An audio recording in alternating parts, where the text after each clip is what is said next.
શિયાળાની સાંજ આથમું આથમું કરતી હતી અને સૂરજ સાવ ઢળવાની તૈયારીમાં હતો. સનસનાટ પ્રકાશથી આખું આકાશ કેસરિયું બની ગયું હતું અને અચાનક નર્મદા કેનાલ પાસેથી જતી એક ઇકો ગાડીમાંથી ધડામ દઈને અવાજ આવે છે. અવાજ આવતાની સાથે બારીના ચકચકાટ કાચ હતા એ લોહીના છાંટાઓથી રંગાઈ જાય છે, લથપથ થઈ જાય છે અને પાછળની સીટ પરથી એક માણસ પેન્ટ ચડાવતો ચડાવતો ઉતરે છે. ઉતરીને એ ડ્રાઈવર સીટ પર બેસેલ માણસને હડસેલી અને ડ્રાઈવર સીટ પર પોતે બેસી અને ઇકોને હંકારી મૂકે છે. હવે આ ઇકોમાં મર્ડર કોનું થયું, કોણે કર્યું અને કેમ કર્યું અને આ મર્ડર કેટલામું હતું, એ તમામ પ્રશ્નોના જવાબ આજના આ વિડીયોમાં મળવાના છે. કઈ રીતે એક ચોળાફળીની લારી ચલાવનાર વ્યક્તિ મર્ડરર બને અને એના મર્ડરર બનવા પાછળના એના હેતુઓ શું હતા અને કઈ રીતે ગુજરાત પોલીસ જાંબાજીથી આ મર્ડરરને શોધી પાડે છે, આ સિરિયલ કિલરને શોધી પાડે છે, એ સમગ્ર ઘટના આજે આપણે આ વિડીયોમાં અંત સુધી જોડાયેલા રહેજો. આ ઘટનાને આપણે જાણીશું. તો મૂળ એક પરપ્રાંતિ મોનીસ સપનાનું પોટલું ભરી અમદાવાદમાં રહેવા આવે છે અને અમદાવાદમાં પોતાનું ઘર અને દુકાન કરવી હતી, પણ ખાલી ખિસ્સે બહારથી આવી નવા શહેરમાં ઘર દુકાન કરવામાં લોકોની પેઢી નીકળી જાય. પણ આ મોનીસને એટલી રાહ જોવાય એમ નહોતી, એટલે એણે શોર્ટકટ શોધ્યો કે ગમે એમ કરીને આપણે પૈસાવાળા બની જવું. અને એ શોર્ટકટમાં એની હતી ક્રૂરતા. એ ક્રૂરતાના કારણે ગાંધીનગર પોલીસની ઊંઘ આરામ થઈ ગઈ અને એ ક્રૂરતાને લીધે એ શોર્ટકટ, એક પૈસાવાળો બનવા માટેનો જે શોર્ટકટ હતો, એ શોર્ટકટના લીધે એ ચાર ખૂન કરી બેસે છે. એકદમ શરીરે દેખાવામાં શુક્લકડી એવો મોનીસ અને માથે બંને બાજુ થોડી એની ટાલ પડી ગયેલી, આગળ મોટું નાક અને કરવાનું કાળું કામ. રાજસ્થાનના ગામડામાં જન્મેલા મોનીસની નાની વયે જ એના માતા અવસાન થઈ ગયું હતું અને માતાનું અવસાન થયું એટલે પિતાએ બીજા લગ્ન કરી લીધા. પણ આ બધામાં મોનીસ સાથે ઘરમાં ખૂબ જ ખરાબ વર્તન થયું. જે ઘરમાં એમના પિતાજી જે સાવકી મા પરણીને લાવ્યા હતા, એ સાવકી મા એની મોનીસની જોડે ઓરમાઈનું વર્તન કરતી અને તોછડાઈથી જીવન વીતતું હતું. એક રાત્રે બાજુની સોસાયટીમાં મોનીસ એકલો રમતો હતો ત્યારે એક દારૂડિયાનું ટોળું આવે અને એ મોનીસની ટીખા ટીકડી કરવા લાગે, થોડીક રમઝટ બોલાવે અને પછી અચાનક એ ટોળું ઉશ્કી રહી જાય અને મોનીસને માર માંડવા માંડે છે. અને એ મોનીસને એ ઘટનામાં ખૂબ જુડે છે એ દારૂડિયાઓ. એ વાકમાં એક દારૂડિયાના નજરે મોનીસના કાનમાં રહેલ સોનાનું કડું નજરે પડે છે. એ કડી લેવા માટે દરેક દારૂડિયો ધીમે પ્રયત્ન કરે છે. એક ખેંચે, બીજો ખેંચે, ત્રીજો ખેંચે. એના કારણે મોનીસનો જે કાન હતો એ ચીરાઈ જાય છે અને એ ઘરેણું દારૂડિયાઓના હાથમાં આવી જાય છે. આમ કરતાં મોનીસનું જે બાળપણ હતું એ બહુ કંટાળાજનક પરિસ્થિતિમાંથી ગુજર્યું હતું. એણે બહુ દુઃખના દિવસો જોયા હતા અને હવે એ વધારે દુઃખના દિવસો જોવા માંગતો નહોતો.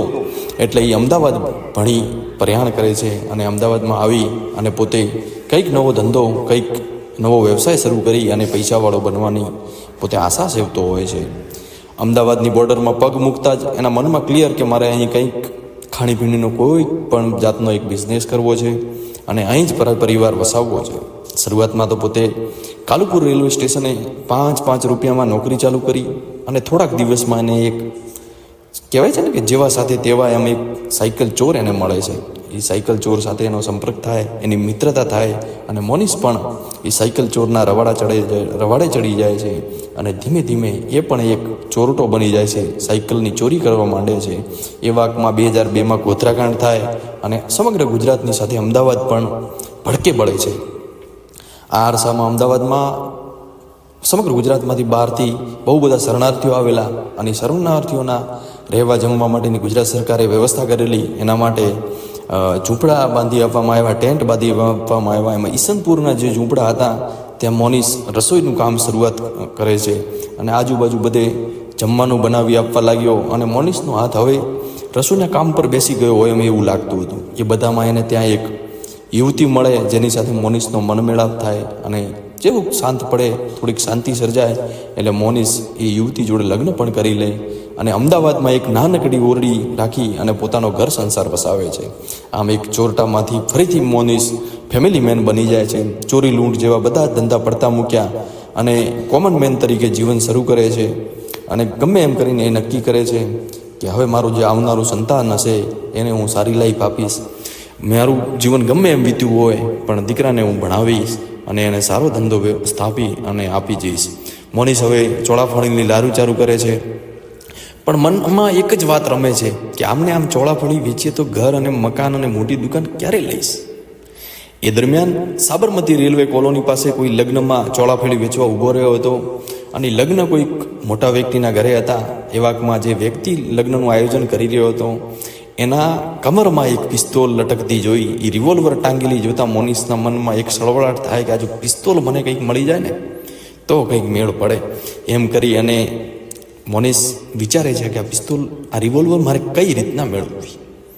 અને બીજા જ દિવસે એનો ખુરાપાતી મગજ ફરીથી એક્ટિવ થઈ જાય છે અને એ જે ઘરમાં લગ્ન હતું, જે ઘરમાં આ રિવોલ્વર ટાંગેલા વ્યક્તિને જોયેલો એ જ ઘરમાં મોનિસ ગરફોડ ચોરી કરે છે. અને ચોરી કરી અને એ રિવોલ્વરની સાથે જૂના સિક્કાઓ અને થોડાક માલમત્તાને લઈ અને મોનિસ ત્યાંથી ગાયબ થઈ જાય છે. હવે બીજા જ દિવસે મોનિસને રિવોલ્વર મળી ગઈ છે, થોડાક પૈસા પણ મળી ગયા છે. પણ મોનિસના મનમાં સવાલ થાય કે હવે આ રિવોલ્વર ચલાવતા શીખવું કેમ. એને ફરીથી આઈડિયા આવે કે કદાચ યુટ્યુબ પર એવું કંઈક અવેલેબલ હોય મટીરિયલ તો હું રિવોલ્વર ચલાવતા શીખી જાઉં. અને એ પોતે રિવોલ્વર ચલાવતા યુટ્યુબના વિડીયોના માધ્યમથી પોતે રિવોલ્વર ચલાવતા શીખે છે. કઈ રીતે ચલાવવી, કઈ રીતે લોડ કરવી, કઈ રીતે ટાર્ગેટ લેવું. અને એમ કરતાં કરતાં એને પછી ફરીથી શોર્ટકટ શોધે કે કેવી રીતે એક જ ફાયર કરવું અને બહુ ઓછો અવાજ થાય, આજુબાજુ કોઈને સંભળાય પણ નહીં અને સામેવાળાનો જીવ જતો રહે. એટલે એને યુટ્યુબ પરથી એક આઈડિયા મળે છે કે મગજના માથાના પાછળના ભાગમાં એકદમ નજીકથી ફાયર કરવામાં આવે તો વ્યક્તિની જાન જતી રહે છે અને અવાજ પણ ઓછો થાય છે. હવે આ જે એક્સપેરિમેન્ટ હતા એ બધા પૂરા થઈ જાય છે અને હકીકતમાં હવે એ મર્ડર કરવાનું વિચારે છે. હવે દિવસ છે, દિવાળીનો સમય છે, ગાંધીનગરના દંતાલી ગામની સીમ છે અને ઠંડી એ સમય સવારનો પહોર ઠંડી જોર પકડવાનું શરૂ કરી દીધેલું. અને ગાંધીનગરના આજુબાજુના ગામડાઓની વાડીઓમાં પાક પણ ઉતારી લેવાયો હતો. એટલે ઉજળેલી વાડીઓમાં ઢોર ચરાવવા માટે રબારીઓને ભરવાડોની અવરજવર ચાલુ હતી. એવો જ એક ઝુંડ 60 વર્ષનો રબારી જયરામ માપા ભરવાડ લઈ અને ભેંસોનું ઝુંડ લઈ અને આ દંતાલી ગામની સીમમાં આવી પહોંચે છે. ભરવાડ ખેડૂતો સવારે નીકળે એટલે પછી ઘરે આવવાનું તો લગભગ સાંજે જ હોય અને પોતાનો જે દીકરો હોય એ ઘરેથી ભાત લઈ અને જે સ્થળે હોય એ સ્થળે આપી જાય અને દિવસ આખો ત્યાં જ ગુજરતો હોય છે. આ દિવસે જયરામ બાપાના દીકરાએ ફોન કરીને લોકેશન પૂછ્યું કે એ બાપુ શું કરો છો, ચમના છો? એટલે જયરામ બાપા જવાબ આપે છે કે જો ને બેટા એ માલ ચરે છે અને દંતાલીની સીમમાં પહોંચ્યો છું. ત્યારે દીકરો ફરીથી કહે છે કે સારું સારું બાપા, હું ભાતું લઈને આવું છું. એમ કરીને દીકરો તેજમલ ઘરેથી ભાતું લઈ અને રવાના થાય છે. જેવો તેજમલ એ જગ્યા પર આવે છે દંતાલીની સીમમાં ભેંસો આજુબાજુ ચરતી જોવે છે અને અચાનક એની બાપા પર નજર પડે તો બાપા ઊંધેલા સૂતા હતા. રબારીનો દીકરો આમ વાડીમાં ઊંધો સૂતો હોય એ વાતમાં માલ નહીં. રબારીનો દીકરો આવો ક્યારેય ઊંઘે નહીં. દીકરાએ જોરથી બૂમ પાડીને પિતા પાસે જઈને જોયું તો માથામાં પાછળના ભાગે ઊંડો ઘા વાગેલો અને એ પણ ગોળીનો. એટલે આઘાતમાં આવેલા દીકરાએ કુટુંબી ભાઈને ફોન કર્યો અને સાથે 108 પણ બોલાવી. 108 આવતા તો વાર લાગી. ત્યાં સુધી બાજુમાંથી એક રિક્ષા નીકળતી હતી. એટલે પિતાને રિક્ષામાં લઈ અને પોતે હોસ્પિટલ લઈ જવા નવાના થાય છે. પરંતુ માથા પર પાછળના ભાગે બંદૂકની અણી અડાડીને પોઈન્ટ બ્લેક રેન્જથી જોડેલી ગોળીથી વિંધાયેલ માથા બાદ જીવ બચે એ તો સાવ અશક્ય હતો. આ કામ કરનાર હતો મોનિસની આ પહેલી લૂંટ હતી અને પહેલા જ ગાયે એણે 70-80 હજારનું સોનું ગપચાવી પાડ્યું હતું. હવે આ કિમિયો મોનિસની દાઢે વળગી ગયો. ચોળાફળી વેચી 2-4 મહિને જેટલું કમાય એટલું તો એ એક જ દિવસમાં કમાઈ લેતો હતો. અને હવે આ જ તેની મોડસ ઓપરેન્ડી બની ગઈ હતી. કોઈ એકલી અજાણી વ્યક્તિ શોધવાની અને જો કોઈ અવાવરું સ્થળે એકલી વ્યક્તિ મળે તો એને માથાના પાછળના ભાગે રિવોલ્વર અડાડી અને ગોળીએ દઈ દેવાનો, જેથી શિકારી ભાગી પણ ન શકે અને 1 મિનિટમાં મરી પણ જાય અને અવાજ પણ દૂર સુધી ન જાય. જેવો તો મરે એટલે તેનો બધો જ માલ લૂંટી અને ભાગી જવાનું. અને મોનિસે પોતાનું કારસ્તાન ચાલુ જ રાખ્યું અને એવામાં એ પોતાનો બીજો શિકાર શોધે છે. આ વખતે સ્થળ છે ગાંધીનગરનો કોબા વિસ્તાર. કોબા વિસ્તારમાં આવેલો પ્રેક્ષા ભારતી રોડ. વહેલી સવારનો સમય હતો. પાટનગરમાં દુકાનો ખુલવાની હજુ ખાસી વાર હતી અને શિયાળાના લીધે દિવસ ઉગવામાં પણ આળસ કરી રહ્યો હતો. બાળકોને શાળાએ મૂકવા જતા વાલીઓ, દૂધના ફેરિયાઓ અને સફાઈવાળા સિવાય ક્યાંય હલચલ નહોતી. ધીમે ધીમે લોકોની અવરજવર શરૂ થાય છે અને પ્રેક્ષા ભારતી પાસે સર્વિસ રોડ પરના એક ટ્રેડર્સ ભગવાનનું નામ લઈ અને દુકાનનું શટર ખોલે છે.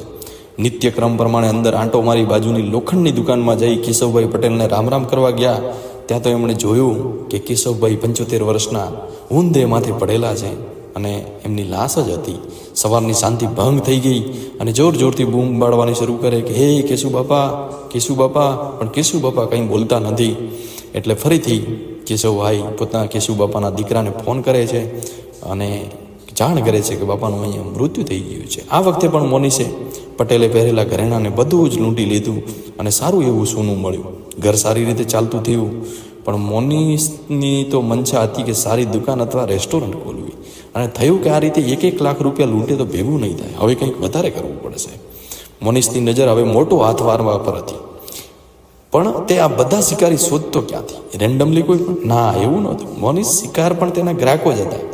એ કોઈક મોટી સારી હોટેલની આગળ પોતાની ચોળાફળીની લારી ઊભી રાખતો અને ત્યાં આવતા જતા વ્યક્તિઓ પર નજર રાખતો. જેમાં સૌથી વધારે સોનું પહેરેલું હોય, પૈસાદાર દેખાય તો એને પર નજર રાખતો. 2-4 દિવસ વોચ ગોઠવતો, એની રેકી કરતો અને પછી જ્યારે એકલો મળે તો એનું ઢીમ ઢાળી દેવાનું અને બધા પૈસા લઈ અને લૂંટી જવાના. એવો જ એક દિવસ હતો કે એ જ હોટલ પાસે આવ્યા અને એક જમીન દલાલ જુઠાજી ઠાકોર, મજબૂત બાંધો અને શરીરે 1-8 કિલો સોનું ઊંચકીને ચાલતા હોય એવા ખમતીદાર ઠાકોર, ગળે ખોડિયાર માતાના મોટા પેન્ડલવાળો જાડો ચેન પહેરેલો, સોનાના શેર પહેરેલા અને ડાબાના જમણા હાથ બંને 3 આંગળીઓમાં સોનાની જાડી જાડી વીંટીઓ પહેરેલી હતી. આ વિશે જાહેરમાં હોટલમાં જવું મોગેરા જુઠાજીને બહુ મોંઘું પડ્યું હતું. આ વખતે ગાંધીનગરના શેરથા ગામની સીમ અને જુઠાજીનો દીકરો હજુ તો માતાજીના દર્શન કરી ઘરની બહાર નીકળવાની તૈયારી કરતો હતો. ત્યાં જ એનો એક ફોન રણકે છે કે મહેન્દ્રભાઈ, બાપુનું કોઈએ મર્ડર કરી નાખ્યું છે અને સરકારી નાળિયામાં પડ્યા છે. મહેન્દ્ર ભાગ્યો સીધો વાડીએ જાય છે. ત્યાં તો એમના પિતાની લાશને ખાટલા પર જોવે છે. પાછળથી વાગેલી ગોળીને શરીરે સોનાનો એક પણ કણ નહીં. હત્યા હતી એ તો પાક્કું હતું. એટલે પોલીસને જાણ કરી 108 પણ બોલાવી અને ડૉક્ટરે જુઠાજી ઠાકોરને મૃત જાહેર કર્યા. જેવું આ ત્રીજું મર્ડર થયું એટલે મોનીસને ખાધું ન ખૂટે એટલું મળી ગયું. નહીં તો એને 3-4 લાખ રૂપિયા જેટલા મોનીસ જોડે ભેગા પણ થઈ ગયા. હવે પોતે શાંતિથી પોતાનું જીવન વિતાવવાનું નક્કી કરે છે. પણ સામે બીજી બાજુ પોલીસની ઊંઘ ઉડી ગઈ હતી. 6 મહિનામાં ઉપરી સેમ જ પેટર્નના 3 મર્ડર અને એ મર્ડરર છૂટો ભરી રહેલા સિરિયલ કિલરને પકડવા માટે મીડિયા અને લોકોનું પ્રેશર પણ જબરું બને છે. આ કેસ બાબતે એ વખતના ડીજીપી આશિષ ભાટિયા પર્સનલ ધ્યાન આપવાનું શરૂ કરે, કારણ કે આરોપી એક જ હતો. એ તો ફાઇનલ થઈ ગયું. એને પકડવા માટે ગાંધીનગર સિટી પોલીસ, ગ્રામ્ય police, LCB, SOG, range police, crime branch, SIT બધી જ ટીમો આ એક જ એડી ચૂંટીનું જોર લગાવી અને કેસ પાછળ લાગી જાય છે. કેસમાં પછી તો મોટી 2 સીઆઈડી, ક્રાઇમ બ્રાન્ચ અને એટીએસની ટીમોને પણ એડ કરવામાં આવે છે. થોડા દિવસમાં જ ટીમનું ધ્યાન પડ્યું એક રિવોલ્વર પર. અને આરોપી મર્ડર તો રિવોલ્વરથી જ કરે છે, તો તેની પાસે રિવોલ્વર આવી ક્યાંથી? જેની પણ હોય રિવોલ્વર ક્યાંકથી તો ચોરાઈ જશે ને. એટલે એ વખતની એ પોલીસની ટીમ સર્ચ ઓપરેશન હાથ ધરી અને બધેથી રિવોલ્વર ગુમ થઈ હોય એવા રિપોર્ટ મંગાવે. તો 2 જગ્યાએથી રિપોર્ટ મળે છે, એક રાજકોટ અને બીજા ગાંધીનગર. રાજકોટ એક પીઆઈ રાજકોટ પહોંચે છે. ત્યાં જઈને જાણવા મળે છે કે રાજકોટની જે રિવોલ્વર ગુમ થઈ હતી એ તો પરત મળી ગઈ છે. હવે બાકી રહી ગાંધીનગરની રિવોલ્વર હજી સુધી પાછી આવી નહોતી. એટલે નક્કી થયું કે આ જ રિવોલ્વરથી આ 3 મર્ડર થયા છે. એટલે આજુબાજુના સીસીટીવીના કેમેરા ચેક કર્યા અને ધીરે ધીરે એક મોનિસનો જે નાનો એવો સ્કેચ તૈયાર કરવામાં આવે, આછો પાતળો, અને દરેક જગ્યાએ લગાડવામાં આવે છે. પછી ખબર પડે કે મોનિસ જે વ્યક્તિ હતો ગુનેગાર, મર્ડરર, એ કયું વાહનનો ઉપયોગ કરતો. તો પછી ખબર પડે છે કે એ દર વખતે એક્ટિવા, એક્સેસ જેવા નાના 2 વ્હીલરોનો ઉપયોગ કરતો હતો. તો એ 2 વ્હીલરોની જ્યારે તપાસ હાથમાં ધરાય છે ત્યારે એક 2 વ્હીલર ગાંધીનગરના રાંધેજા વિસ્તારમાંથી ગાયબ થાય છે. અને એને પૂછતા ખબર પડે છે કે 2 દિવસ પછી ફરીથી એ 2 વ્હીલર મળી ગયું હતું. એવી જ રીતે એ જ દિવસે બીજું 2 વ્હીલર ગાયબ થયેલું ગાંધીનગરના કુડાસણ વિસ્તારમાંથી, અને એ પણ 2 દિવસ પછી રિટર્ન આવી ગયેલું. આવી રીતે સેમ પેટર્નથી મર્ડર થવાનું હોય એના 2 દિવસ પહેલાં એક્ટિવા ગાયબ થાય છે અથવા તો એક્સેસ ગાયબ થાય છે. અને મર્ડર થયા બાદ એક્ટિવા કોઈ કવાવરૂ જગ્યાએ મળી આવે છે. ઇન શોર્ટ, મનીષ ચોરેલું એક્ટિવા ચલાવતો, પણ મર્ડર કર્યા બાદ એ એક્ટિવા ત્યાં જ છોડી દેવાનું અને નવું કોઈ એક્ટિવા ચોરી લેવાનું. કેમ કે મર્ડર કર્યા બાદ એ એક્ટિવા જો કોઈ સીસીટીવીમાં આવી જાય અથવા તો કોઈ જોઈ જાય તો તેના આધારે પોલીસ તેના સુધી પહોંચી ન શકે. આવો સાતીર મોનિસ બહુ સાતીર હતો આ બાબતમાં, ક્રાઇમ કરવામાં. એ જ દિવસે પછી આગળ જ્યારે પોલીસવાળા હેડ લે છે, જ્યારે લીડ મળે છે પીઆઈ જાડેજાને કે પીસીઆર વાલ નીકળેલા હેડ કોન્સ્ટેબલ મળ્યા અને સાથે એક હોમગાર્ડ પણ હતો. તેઓ કહે કે રાત્રે અંધારું હતું એટલે તેમનો ચહેરો તો યાદ નથી, પણ બિનવારસી એક્ટિવાના કારણે ત્યાં હાજર યુવતીનો મોબાઈલ નંબર અમે લીધો હતો. તરત જ એ યુવતીને પોલીસ સ્ટેશન બોલાવી અને સાથે હાજર યુવાનની પૂછપરછ કરી તો માલુમ પડ્યું કે એ ભાઈના તો લગ્ન પણ થઈ ગયા હતા, છતાં તેની સાથે આ યુવતી એક્સ્ટ્રા મેરિટલ